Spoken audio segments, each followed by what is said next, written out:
پوچھا تھا فضائل اور مناقب میں کیا فرق ہے. فضائل اور مناقب میں وہ کہتے ہیں فضائل یعنی وہ کمالات کہلاتے ہیں جو اکثر لوگوں میں پائے جاتے ہیں، اور مناقب ان کو کہا جاتا ہے جو خاص خاص افراد میں پائے جاتے ہیں، سب میں نہیں پائے جاتے. یہ مناقب جو ہے نا وہ اسی لیے ادھر یہ 70 منقبۃ لم یشرک فیہا احد من الائمہ، یہ امہ بھی نہیں ہے، وہ 70 فضائل کی جس میں ائمہ معصومین میں سے بھی کوئی امیر مومنین کا شریک نہیں ہے. یہ لکھا ہوا ہے، یہ نہیں لکھا ہوا 70 فضیلۃ منقبۃ ہے. منقبت اصلا منقبت خصوصیت کے معنی میں ہے. وہ شیخ جعفر ششتری نے کتاب لکھی ہے الخصائص الحسینیہ، بڑی ضخیم کتاب ہے، اردو میں ترجمہ ہوا یا نہیں ہوا، اشک روان کے نام سے اتنی جو ہے نا وہ فارسی میں ہے. الخصائص الحسینیہ وہ جو نا امام حسین کی خصوصیات. اسی مرحوم نے الخصائص الزینبیہ بھی لکھی ہے، یہ انہوں نے مجھے بھجوائی تھی، یہ وہ جو ہے نا وہ علمدار صاحب نے الخصائص الزینبیہ. اردو میں ہے، میرے پاس عربی تھی پچھلی، شاید میں نے کسی کو دے دی، پتہ نہیں. 12 وہ 19ویں فضیلت یہ فإن رسول اللہ قال ستقاتل الناکثین والقاسطین والمالقین. آپ جو ہے نا وہ 3 جنگیں آپ لڑیں گے، ناقصین سے بھی لڑیں گے، قاسطین سے بھی لڑیں گے اور مالقین سے بھی لڑیں گے. اچھا جی، اس کے بعد کہا کہ یہ جن جنگوں میں لڑیں گے نا، جتنے لوگ آپ کے مقابلے میں آئیں گے، فی آدمی 1,00,000 لوگوں کی شفاعت کا آپ کو اختیارات ملیں گے. نعرہ حیدری. اچھا جی، وہ بھی ابھی آ رہا ہے. اچھا جی، عرض کیا یا رسول اللہ ناقصین کون ہیں؟ کہا کہ یہ وہ لوگ ہیں جنہوں نے حجاز میں بیعت کی اور عراق میں جا کے بیعت کو توڑ دیا. ٹھیک ہے جی. اچھا جی، تو ظاہر ہے ان سے آپ لڑیں کیونکہ زمین کی تطہیر اسی میں ہے. اچھا جی، تو میں نے عرض کیا قاسطین کون ہیں؟ کہا کہ وہی جو ہے نا وہ صفین بنی کے مقابلے میں آئے تھے، ان سے بھی لڑنے کا حکم ہے، پیشگوئی کی گئی ہے. مارقین کون ہیں؟ یہ وہ والے، وہ نہروان والے. مرقہ یعنی تیر کا کمان سے نکلنے کو کہتے ہیں. مرقہ یہ لوگ اس طرح دین سے نکل گئے تھے جس طرح کمان سے تیر نکلتا ہے. ٹھیک ہے جی. یہ وہم یمرقون من الدین کما یمرق السهم من الرمح، کمان سے جس طرح دین نکلتا ہے. فاقتلهم، ان سے بھی آپ نے قتال کرنا ہے، مارنا ہے. فإن في قتلهم فرجا لأهل الأرض وعذابا معجلا علیہم، کیونکہ ان کا جو قتل ہے اس میں ایک تو جو ہے اہل زمین کے لیے خوشی کا باعث ہے، اور پھر ان کے لیے فوری عذاب بھی ہے. یہ فوری عذاب بھی ہے، فوری عذاب بھی ہے. اچھا جی، وَذُخْرًا لَكَ عِنْدَ اللَّهِ عَزَّ وَجَلَّ يَوْمَ الْقِيَامَةِ، اور اللہ تعالیٰ کی بارگاہ میں آپ کے لیے وہ ثوابوں کا ذخیرہ ڈھیر بھی ہے. اما 20ویں منقبت یا فضیلت سمعت رسول اللہ یقول لی، فرماتے ہیں کہ رسول خدا کو، یعنی آپ اس کے ہیڈنگ یہ بھی دے سکتے ہیں علی کے فضائل علی کی زبانی. ٹھیک ہے جی. البتہ علی نے خود سے نہیں وہ کیے، رسول خدا نے بتایا نا، تو علی کے فضائل علی کی زبانی منقول از رسول خدا صلی اللہ علیہ وسلم. اچھا جی، یہ میں اکثر کہا کرتا ہوں کہ رسول خدا نا بہت سارے فضائل امیر المومنین کا بیان کر سکتے تھے، کرنا چاہتے تھے، لیکن یہ حسرت دل میں لے کے دنیا سے رخصت ہو گئے کہ ان فضائل کو سن کے کہیں لوگ گمراہ نہ ہو جائیں، اور کہا کہ مجھے ڈر نہ ہوتا کہ تیرے بارے میں وہ باتیں کریں گے لوگ جو عیسیٰ ابن مریم کے بارے میں کرتے تھے، میں تیرے وہ فضائل بیان کرتا کہ جن کو ہر سننے والا تیری قدموں کے نیچے سے خاک اٹھا کے اپنی آنکھوں پر ملتا. ٹھیک ہے جی، نہیں بیان کیا. اچھا جی، جو بیان کیے گا وہ بھی ہضم نہیں ہو سکے لوگوں سے، ہاں پھر بھی گمراہ ہو گئے. اچھا جی، مثلک فی امتی کمثل باب حط فی بنی اسرائیل. تیری مثال وہ باب حطہ ہے، وہ یعنی حطہ کا لفظی معنی گرنا ہے، اور داخل ہو تمہارے گناہ بخشے جائیں گے. شیخ صاحب مرحوم رضوان اللہ تعالی علیہ نے سورہ مائدہ میں جو ہے نا وہ تفسیر لکھی ہے، اس میں امام جعفر صادق علیہ السلام کا فرمان بھی کیا ہے، اس میں ہے نحن باب حطہ. نحن باب حطہ یعنی یہ گناہوں کے بخشش کے باعث ہیں. یہ دیکھیں نا، فضائل بیان کرنے والے کے گناہ بخشے جاتے ہیں، سننے والے کے گناہ بخشے جاتے ہیں، مطالعہ کرنے والے کے گناہ بخشے جاتے ہیں. یہ ایک فضیلت لکھنے والے کے گناہ بخشے جاتے ہیں، تو باب حطہ ہے نا، بخشش گناہوں کا ذریعہ ہے.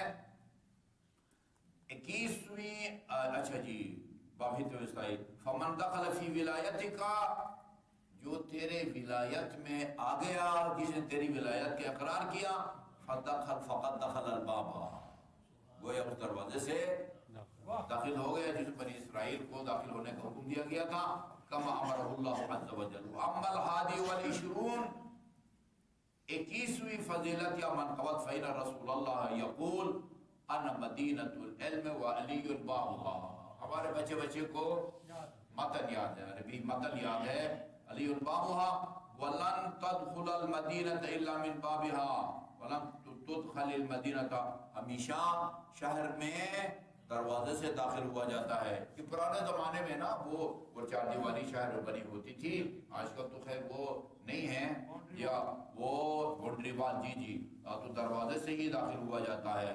ثم قال یا علی انکا سترعى ذمتی وتقاتل سنتی، یعنی میرے جو ذمے چیزیں ہیں ان کا تو وہ لحاظ رکھے گا، اور میری سنت کے کو قائم کرنے کی خاطر تو لڑے گا، اور اس سلسلے میں امت تیری مخالفت کرے گی، امت تیری مخالفت کرے گی.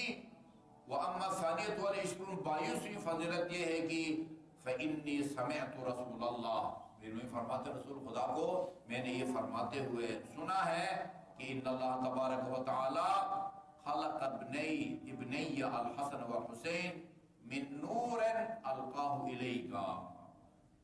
یہ پہ وہ علم شرائع کی روایت میں بیان کر چکا ہوں، غالباً جمعہ کے خطبے میں. اللہ تعالیٰ نے میرے بیٹے حسن اور حسین کو اس نور سے پیدا کیا ہے، القاہ الیکا، جو تیری طرف بھیجا گیا تھا، یہ منتقل ہوتا گیا ہے نا یہ نور. اچھا جی، وَإِلَى فاطمہ وَهُمَا يَهْتَدَّانِ كَمَا يَهْتَدُّ الْقُرَطَانُ، یہ دونوں شہزادے اس طرح حرکت کرتے ہیں جس طرح دونوں کالوں کی بالیاں جو ہے نا وہ حرکت کرتی ہیں. اِذَا كَانَ فِي الْأُذُنَيْنِ، جب وہ کان میں جو ہے نا وہ لگے ہوتے ہیں، آویزان ہوتے ہیں. وَنُورُهُمَا مُتَضَاعِفٌ عَلَى نُورِ الشُّهَدَاءِ 70,000 ضعف، اور ان دونوں کا نور وہ شہداء کے نور سے کئی گنا، بلکہ 70,000 گنا جو ہے نا وہ ان کا وہ نور ہے. یا علی ان اللہ عز وجل قد وعدنی ان یکرمہما کرامتا لا یکر بها احدا ما خلا نبی الرسول. اللہ تعالیٰ نے مجھ سے وعدہ کیا ہے، رسول خدا امیر المومنین سے فرماتے ہیں کہ اللہ تعالیٰ نے مجھ سے وہ وعدہ کیا ہے کہ حسن اور حسین کی وہ تکریم فرمائے گا کہ نبیوں اور مرسلین کے علاوہ کسی اور کی اتنی تکریم جو ہے نا وہ اللہ تعالیٰ نہیں فرمائے گا. یہ اللہ تعالیٰ نے دونوں نواسوں کے بارے میں مجھ سے وعدہ فرمایا ہے. وَأَمَّا الثَّالِثَةُ وَالْعِشْرُونَ، اور 23ویں فضیلت یہ ہے کہ فَإِنَّ رسول اللہ آتانی خاتمہ فی حیاتہ، آپ نے اپنی زندگی میں اپنی انگوٹھی مجھے دی، عنایت فرمائی. اچھا جی، وَدِرْعَهُ، اپنا زرہ بھی زندگی میں مجھے دیا.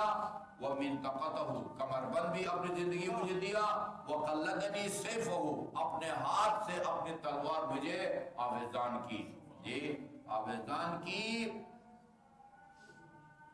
وَأَصْحَابُهُ كُلُّهُمْ حضور، اور یہ چیزیں جو پہنائی ہیں صحابہ کرام کی موجودگی میں وہ سب موجود تھے۔ وعمی العباس حاضر، میرے چچا وہ عباس ابن عبد المطلب بھی جو ہے نا وہاں پر موجود تھے، حاضر، فخصنی اللہ منہ بذلک دونہم، یہ اللہ تعالیٰ نے ان چیزوں سے مجھے مخصوص کیا ہے، باقی حاضرین میں سے کسی کے ساتھ اس کو مخصوص نہیں کیا۔ وَأَمَّا الرَّابِعَةُ وَالْعِشْرُونَ، بس آخری پڑھتے ہیں، 24ویں خصوصیت یہ ہے کہ فإن اللہ عز وجل انزل علی رسولہ، یا یہ اسی کی طرف اشارہ ہے، لوگ آ کے رسول خدا پر بیٹھے رہتے تھے، وقت ضائع کرتے تھے، تو پھر حکم یہ دیا گیا کہ جو رسول کے پاس ساتھ جا کے رات و نیاز کرنا چاہتا ہے وہ صدقہ دے، ٹھیک ہے جی، صدقہ دے۔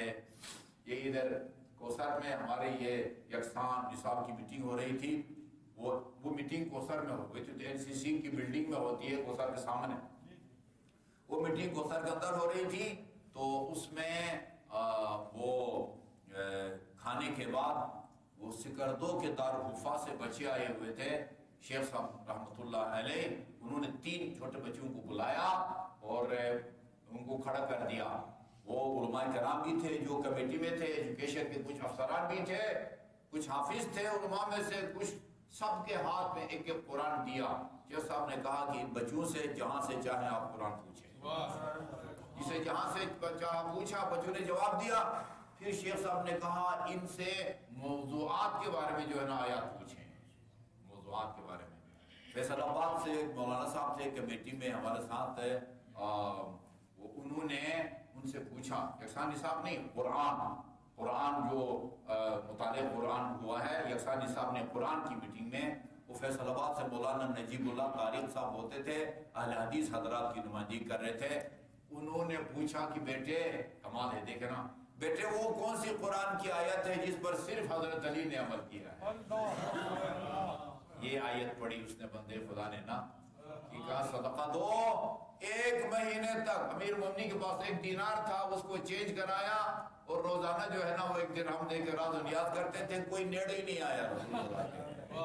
پھر اللہ تعالیٰ نے نا یہ پابندی اٹھا دی، کہا کہ یہ تو آپ کی زیادہ سے بھی معلوم ہو گئے، 1 درہم کی خاطر، ٹھیک ہے جی۔ یہ اچھا جی، یہ کہ اللہ تعالیٰ نے اپنے سننا دی، یا ایھا الذین آمنوا، اے صاحبان ایمان، اذا ناجیتم الرسول، جب رسول خدا سے راز و نیاز کرنا چاہو، فقدموا بین یدی نجواکم صدقہ، وہ راز و نیاز کے لیے جانے سے پہلے صدقہ جو ہے نا وہ دو۔ فکان لی دینار، وہ میرے ذہن میں تھا، میرے پاس 1 دینار تھا، فبعتہ 10 دراہم، اس کو میں نے بیچا 10 درہم میں، فکنت اذا ناجیت رسول اللہ، اور میں جب حضرت سے رات و نیاز کے لیے جاتا تھا، اصدقوا قبل ذلك بدرہم، آپ کی خدمت میں جانے دیا سے پہلے وہ صدقہ دیتا تھا۔ ما فعل هذا احد من اصحابہ قبل ولا بعدی، نہ مجھ سے پہلے کسی نے اس پر عمل کیا آیے کریمہ پر، نہ میرے بعد کسی نے عمل کیا۔ فانزل اللہ، جب اللہ تعالیٰ نے دیکھا کہ بھئی یہ تو قریب ہی نہیں آ رہے وہ درہم کی خاطر، فرمایا اللہ تعالیٰ نے، اشفقتم ان تقدموا بین یدی نجواکم صدقات، اتنی تمہیں محبت ہے ایک درہم سے کہ جو ہے نا اس کی خاطر رسول خدا کی خدمت میں نہیں جا رہے ہو، فَإِذْ لَمْ تَفْعَلُوا وَتَابَ اللَّهُ عَلَيْكُمْ، اچھا جی، اچھا نہیں کرتے تو اللہ بھی جو ہے نا وہ تمہیں بخش رہا ہے، ٹھیک ہے نا۔ الآیہ فَهَلْ تَكُونُ التَّوْبَةُ، اچھا جی، وَتَابَ اللَّهُ عَلَيْكُمْ، اس کے بعد امیر میں فرماتے ہیں وَتَابَ اللَّهُ عَلَيْكُمْ، یہ اشارہ ہے کہ یہ جو تم نے خرچ نہیں کیا نا درہم، اس کو بچائے رکھا، یہ ناجائز کام تھا، توبہ گناہ سے کیا جاتا ہے۔ یہ دیکھیں کہتے ہیں فَهَلْ تَكُونُ التَّوْبَةُ إِلَّا مِن ذَنبٍ، کیا خیال ہے توبہ جو ہے وہ گناہ کیوں ہو جاتا ہے؟ جب من ذنب کان، اس کا مطلب ایک حکم تھا نا، جب رسول خدا کے سامنے جاؤ تو صدقہ دے کے جاؤ. ہاں فتاب اللہ علیکم کا مطلب ہے کہ خدا نے تمہارے توبہ کو قبول کیا ہے، یعنی تم سے زیادتی ہو گئی تھی، ٹھیک ہے جی، اور اللہ تعالیٰ نے تمہارے اس گناہ کو بخش دیا ہے. وصلی اللہ علیہ وسلم.